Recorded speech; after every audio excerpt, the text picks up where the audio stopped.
புண்ணான பூக்களும் புன்னகைத்த ஜெகநாதரும். ரொம்ப வருஷத்துக்கு முன்னாடி மனோகர் தாஸ்னு ஒரு தீவிரமான ஜெகநாதர் பக்தர் இருந்தாரு. அவர் மகேந்திர பர்வதத்துல இருந்து பூரி ஜெகநாதரை பாக்குறதுக்காக ரொம்ப தூரம் நடந்து வந்துகிட்டு இருந்தாரு. வழியில அவருக்கு பயங்கர தாகம் எடுத்தது. அப்போ ஒரு குளத்தை பார்த்தாரு.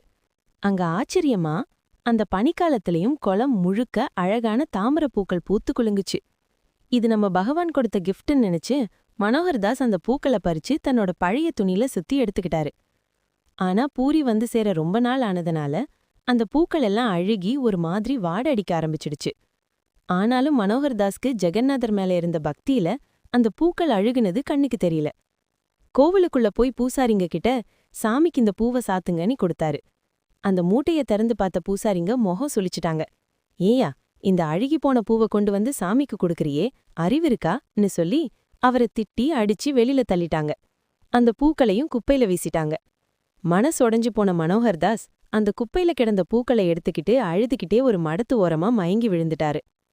அன்னைக்கு நைட்டு அந்த ஊர் ராஜகுருவோட கனவுல ஜெகநாதர் பயங்கர கோவமா வந்தாரு.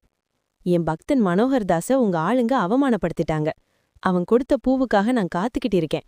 விடியறதுக்குள்ள அவனை கண்டுபிடிச்சு அந்த பூக்களோட மரியாதையா கூட்டிட்டு வரல, அப்புறம் இந்த ஊர் விடியாதுன்னு மிரட்டிட்டு மறைஞ்சிட்டாரு. பயந்து போன ராஜகுரு ஊர் முழுக்க ஆட்களை விட்டு தேடி கடைசியா மனோகர்தாஸ கண்டுபிடிச்சாரு. அவரை கைத்தாங்களா கூட்டிட்டு வந்து எங்களை மன்னிச்சிடுங்க சாமின்னு சொல்லி கோவிலுக்கு கூட்டிட்டு போனாரு.